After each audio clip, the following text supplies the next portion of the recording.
কোন সংখ্যা হতে তাহার 40% বিয়োগ করলে বিয়োগফল 300 হবে। মনে করি সংখ্যাটা এক্স, তার থেকে বিয়োগ করছি তারই 40%, মানে এক্স ইন্টু 40%, বিয়োগ করলে বলেছে সংখ্যাটা হবে 300।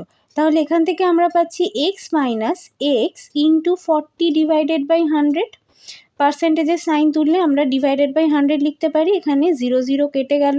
তাহলে x minus 4x, x minus 4x by 10, এই মাইনাসটা করলে কি হবে, 10x minus 4x divided by 10 equals to 300, or বলতে পারি 6x বাই 10 ইকুয়ালস টু 300।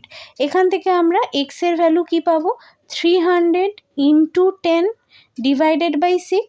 তাহলে এখানে আমি 5 দিয়ে কাটতে পাচ্ছি 50, 50 ইন্টু 10 করলে আমরা পাচ্ছি 500। সুতরাং সঠিক উত্তর হবে অপশান এ 500।